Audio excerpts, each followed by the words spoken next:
2 de fevereiro. Empréstimos e limites de prazo. Tem situações que nós não temos outra saída. Precisamos tomar um empréstimo, por exemplo, para estudos, uma faculdade, por exemplo. Nós sabemos que temos muitos meios de conseguir fazer uma faculdade gratuita, mas se nós não tivermos uma preparação boa no primário, secundário, fica difícil concorrer.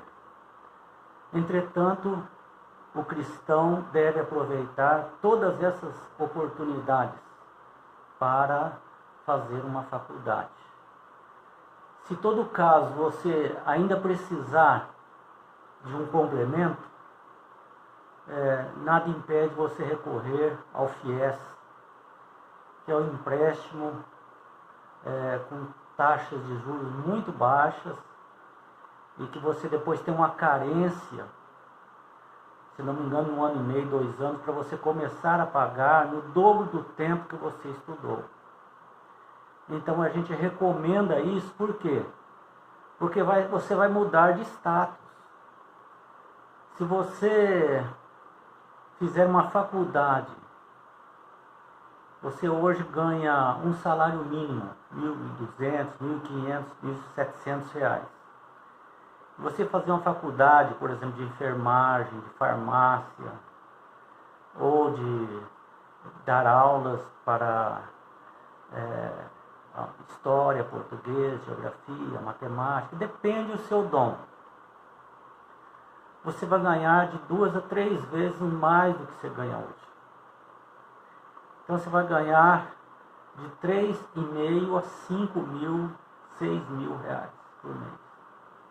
Você sai de R$ 1.700 para no mínimo o dobro. E você tem isso para o resto da vida. Ninguém mais vai tirar de você. Então toda a pessoa simples, pobre, cujos pais não tiveram oportunidade de trabalhar, em vez do jovem ficar aí, essas besteiras na cabeça, gastando tempo com noitadas, com vícios, com modismos, vai estudar, levar a sério, se aprofundar, dedicar, para você sair do campo de miséria, do campo da pobreza absoluta. Pelo menos você vai ser um pobre, mas um pobre que tem o mínimo possível das coisas. Você utilizou os dons que Deus deu para você. Agora, se você não estudar, se você não tiver uma profissão, você poderia, por exemplo, seu pai é pedreiro, aprenda o curso, aprenda essa profissão. É uma profissão que dá dinheiro, é um trabalho bruto, mas dá dinheiro. Então você não tem necessidade de ganhar um salário mínimo. Você pode ganhar 3, 4 vezes mais trabalhando de pedreiro, pintor de casa, funileiro, mecânico.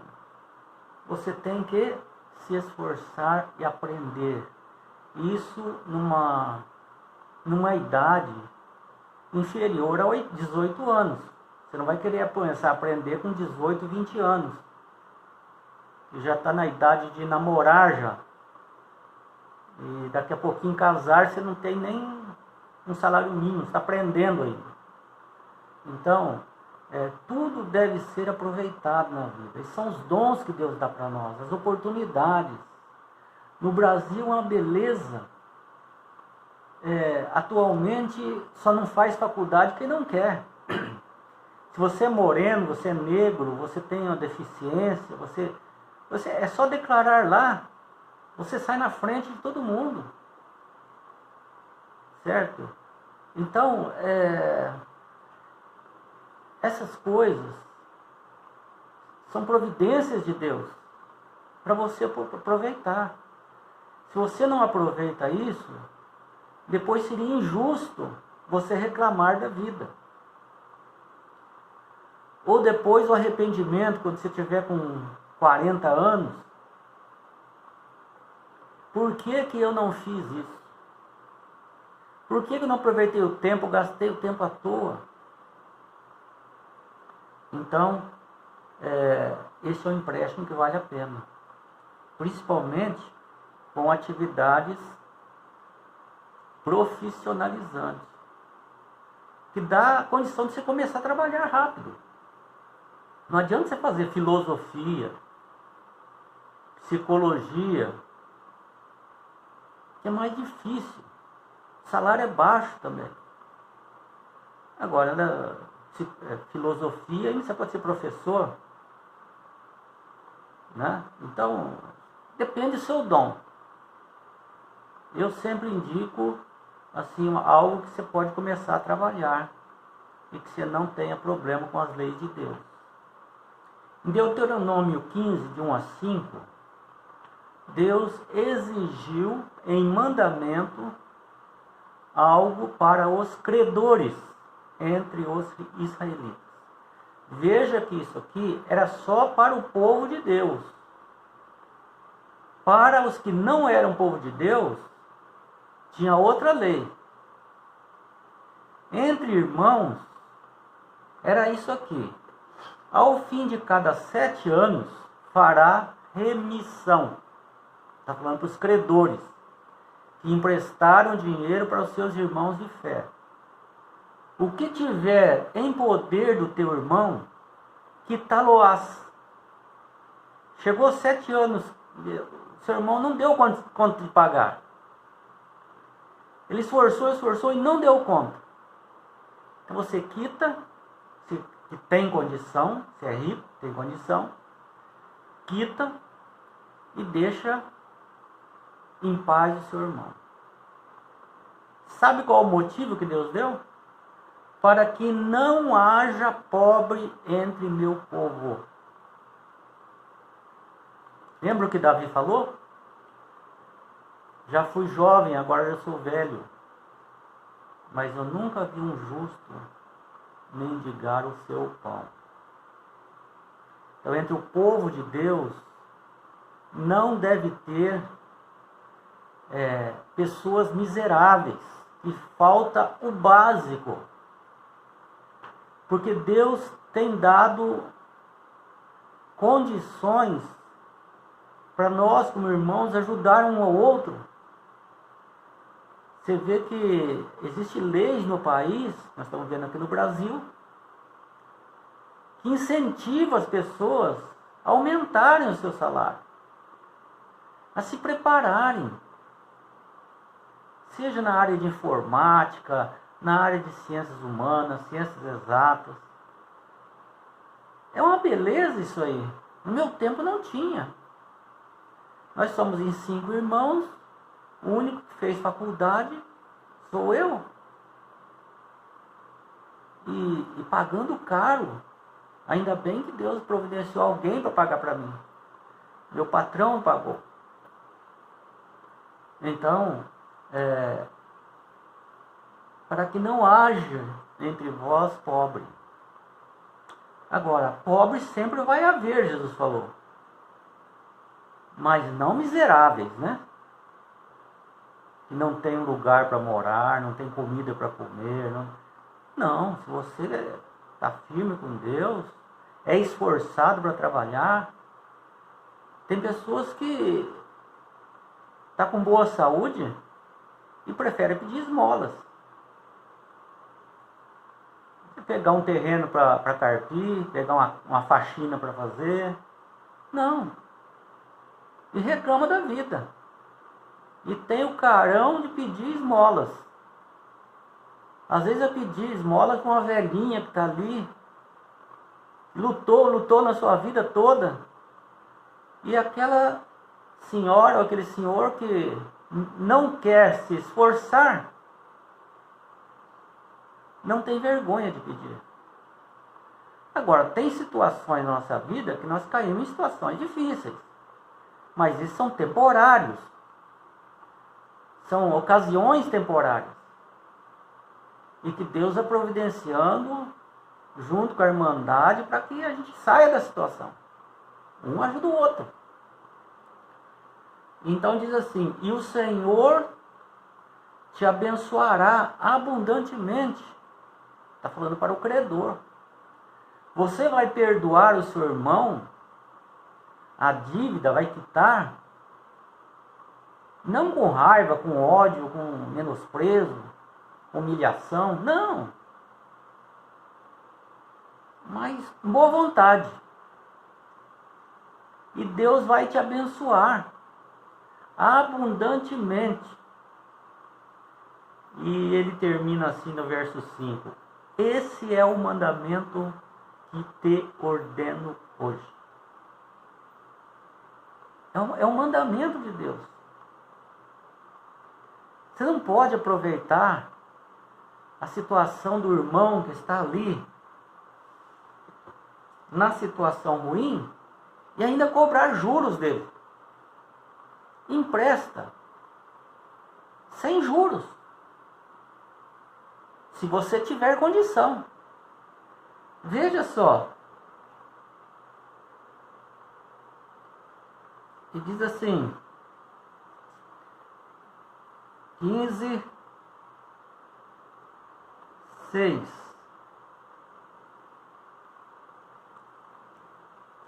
Continua aqui. Tinha um verso que eu tinha visto ali, que era um mandamento para os que não são